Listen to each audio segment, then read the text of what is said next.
Guys, so this is the prep work for today's Beginners Botanical Watercolors class. And so today's class is going to focus on florals, but if you want to do a fruit, I'll also have those on hand. And we're just going to go over some techniques. Some of you might be familiar with some of these, but they're going to be a little bit different for this class. And these are just some of the techniques that we're going to use in this class. So for the first one, brush technique, we're going to start by mixing together a dull green. So I'm mixing together a little bit of yellow and a bit of ultramarine blue. And that is going to give me kind of a dullish green. You can add a little bit of vermilion red to that if you want to make it even more of a natural color. And for the complete beginners, you're just going to start by practicing making thin brush strokes and some thick brush strokes. But once you're comfortable with that, we'll start by making a leaf shape. You're holding your brush upside down, let the tip just hit the page, angle it downwards, lift back off. So the tip of the brush is on the page, angle it downwards while you're moving it and lift back off. If you can do that, you can start to create branched leaves. So I'm just starting with this, but then I'm going to move straight into the side of this leaf, make a little line, lift up, move to the side of that leaf, make a little line, lift up, move to the side of that, make another leaf shape and lift up, etc. And if you want to layer this, you can add a little bit more blue to your paint, or instead of blue, a little bit more yellow. And this is called glazing, where we're just going to place different layers of paint over one another. So I'm just gonna let this cross over those leaves. You can even, if you want to practice kind of doing seaweed type shapes, add a bit of yellow to that mixture. And we can just lift down, tilt to the side, lift up, lift down. So this is without letting your brush get off the page, to create some waves. Now we're going to practice making C shapes, which are also really useful. So in watercolors, the clear space of the paper is what creates your lightest value. So you don't use white with watercolors like these. I'm going to mix together some crimson red, and here we're just working wet on dry. And I'm just going to make little C shapes that sort of wrap around each other. As you move to the outer petals, just press your brush down a little bit more. So it's sort of you're pressing your brush down, there's a bit of a wiggle.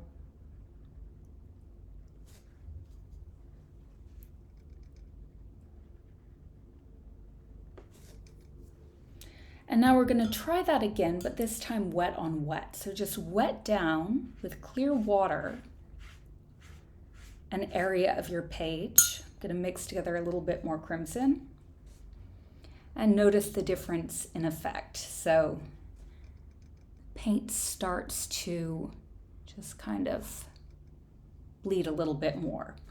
So this combination of wet paper, wet brush, dry paper, dry brush creates the range of effects that you're going to find in watercolors. And it's a huge range of effects because as the paper dries, depending on these proportions, you can create a whole variety of different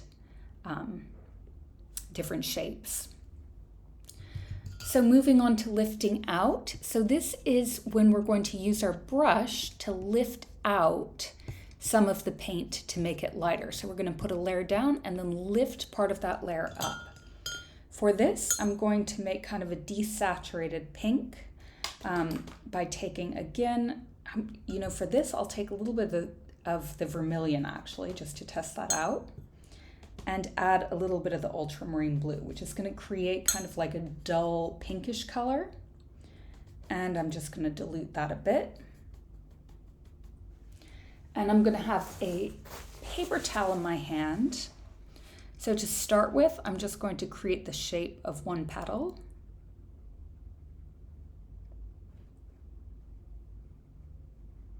But then while the paint's still wet, and I've just wiped this off on a paper towel, I'm gonna go back over that section and lift out the paint I've just put down. While that dries, I'll move to a back petal. So I'm just doing a petal here. It's always difficult to make yourself mix up enough paint, so I'll probably have to mix together a little bit more of this color. And it's also difficult just figuring out how wet the page is. But okay, so this is my next petal.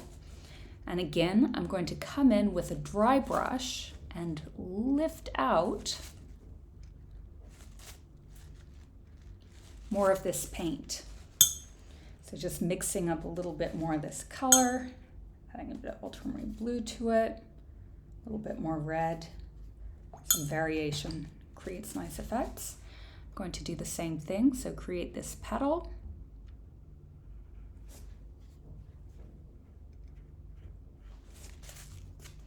And then lift out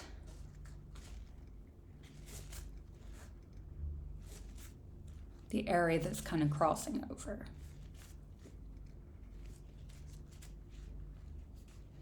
I'll make another petal here.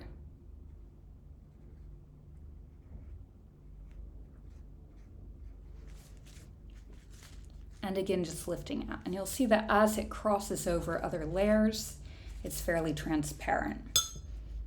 So I'll do another one over here while I wait for this one to dry. Just mixing up more of that vermilion and ultramarine blue. And this time I'm going to work from the back forward, so creating a petal here, lifting out the paint, creating another petal. Whoops, that has a little bit of blue on it, but that's fine. Here, lifting out the paint.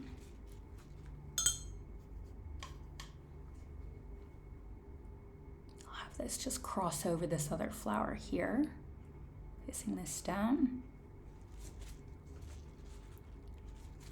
Lifting off the paint.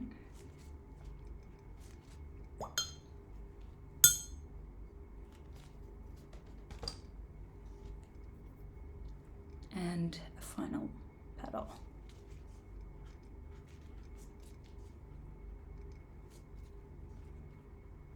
Okay, and now I'm going to make a very dark green by mixing together the yellow and ultramarine blue and also some red. And this is going to be pretty concentrated to make it darker. So this has a lot less water in it.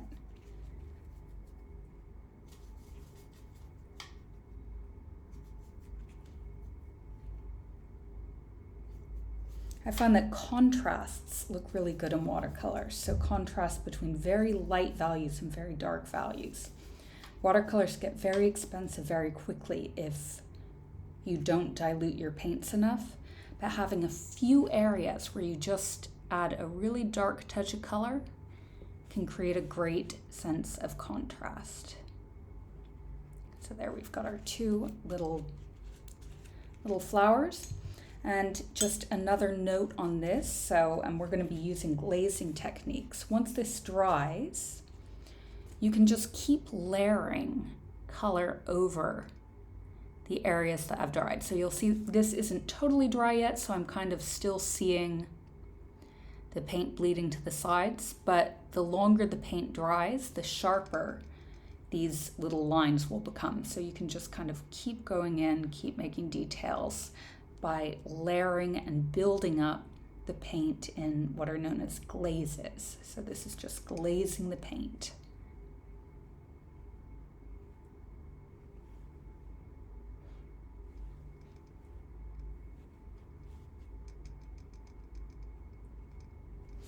Okay, so the next one we'll do is dropping in or variegation. And variegation is simply just when you let different colors blend into one another. You can either do that just by placing them side by side in your brush strokes, or with this technique, which is called dropping in. So for this, we're going to wet down a specific amount of the page. So I'm making it in the shape of a pansy. You can even make just like a 4-leaf clover shape will do the job here. And you can use whatever colors you want. I'm just going to use the ultramarine on the outside and a little bit of red on the inside of this one. And you'll notice if I dot in these colors, they only go in the space that I've wet down. So I've reserved that space. And I'm just going to let that sit for a bit, make another one.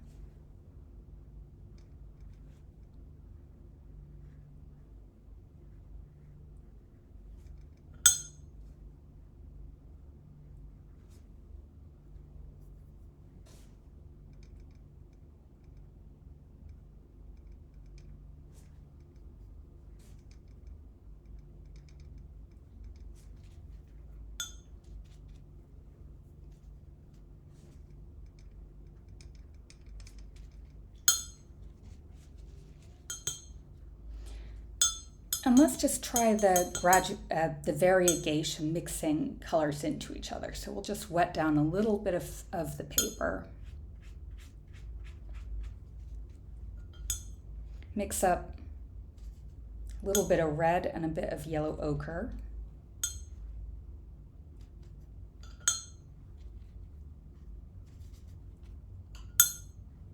We're just going to make an apple shape, so with the red on the outside.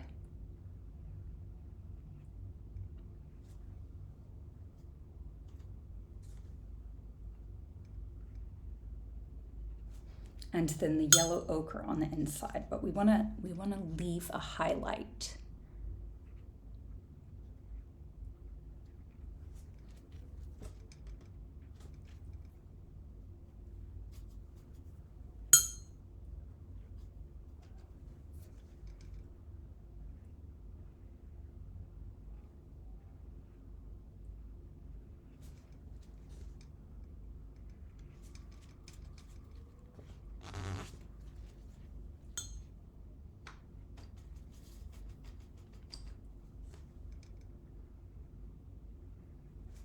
Oops, that's a bit too dark. I'm just going to lift out some of that.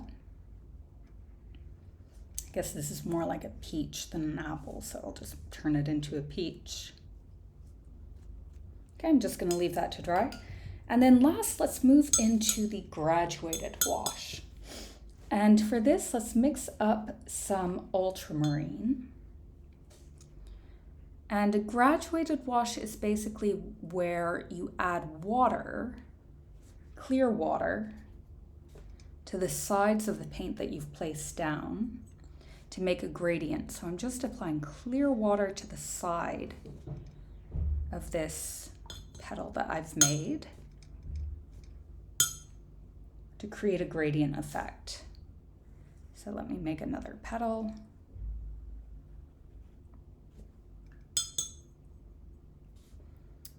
And again, clear water to the sides, which create a gradient.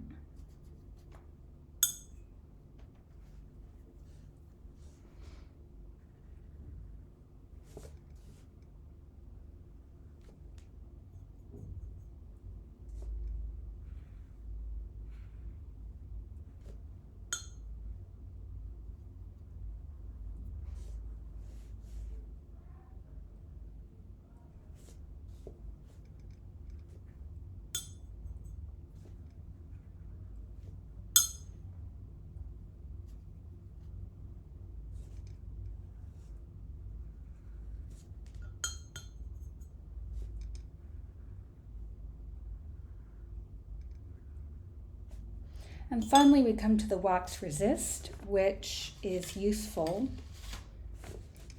in addition to masking fluid, which is sort of like this gum you put down, for maintaining areas of white when you want to do small details. So I'm making kind of like a dandelion shape here, just by creating little marks going off in different directions. And now I'm going to mix up some green. It's okay if your palette has gotten a little bit muddy. That's actually not a bad thing. It'll make your colors a little bit more natural. You'll see that as I go over this, the area I've placed wax on resists this color. So the thing about watercolors is you want to keep building them up. So, often you sort of want to start light and then go gradually darker. So we could go back on any one of these and just create more and more effects. So for instance, these transparent flowers here, they're dry enough now that I can create even darker areas within those little folds in the petals.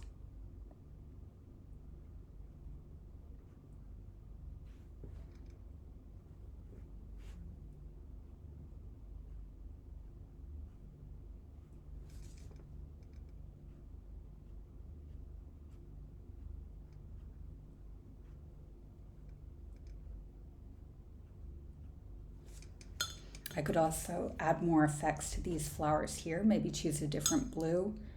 And you can combine effects, so you can combine like graduated washes, variegated washes, all these different techniques can be sort of added to one another.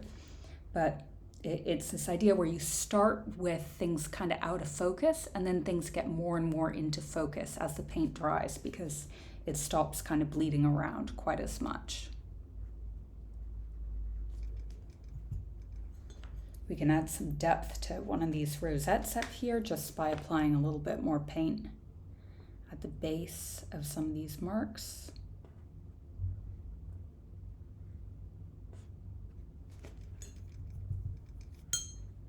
Okay, and now we'll move on to our exercise, our follow along exercise.